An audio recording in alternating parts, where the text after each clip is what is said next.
Today we're going to show you how to replace your Zwift Cog or cassette with a new Zwift Cog. For this, you'll need a chain whip and a lock ring tool. If your lock ring tool doesn't have a handle, you'll also need the right-sized or adjustable wrench. Let's get going. Start by removing your bike and adapters. Insert the lock ring tool into the lock ring on your old Zwift Cog or cassette. Take your chain whip and drape the loose end over your Zwift Cog sprocket or over any sprocket on your cassette. Do this from the back to the front and wrap it around the sprocket, catching the teeth on the chain. Continue by wrapping the fixed section of chain on your chain whip also around the sprocket.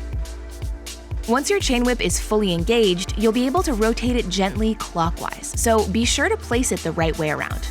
Grab your wrench and engage it with the lock ring tool you've just inserted.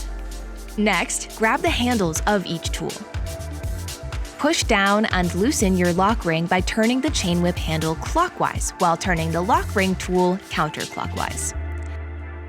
You'll feel the lock ring disengage pretty quickly. Once it's loose, remove the chain whip, then unscrew and remove your lock ring by hand. Then put it safely to one side. Pro tip: you can use your lock ring tool to unscrew the lock ring by hand. If you're removing a Zwift Cog, take off the smaller black disc, then the metal sprocket, and finally, the larger black disc. If you're removing a cassette, slide the sprockets off in one go. Some of the sprockets will be loose, so be sure to take them off together. Be careful where you put your cassette. It'll probably have some dirt and grease on it. Take your new Zwift Cog out of its box. It comes in 4 parts: 2 black plastic discs, a metal sprocket, and a silver-colored lock ring. Take the larger black disc and slide it all the way onto the free hub body, making sure that the smooth side of the disc faces outwards. Next, slide the metal sprocket on fully, making sure that the flat side is facing outwards. Finally, take the smaller black disc and slide it on fully, also with the smooth side facing outwards. This piece can only go one way round, so you can't get it wrong. Take your new silver lock ring. Screw it into the side of your Zwift Cog by hand as far as you can, taking care not to cross-thread it.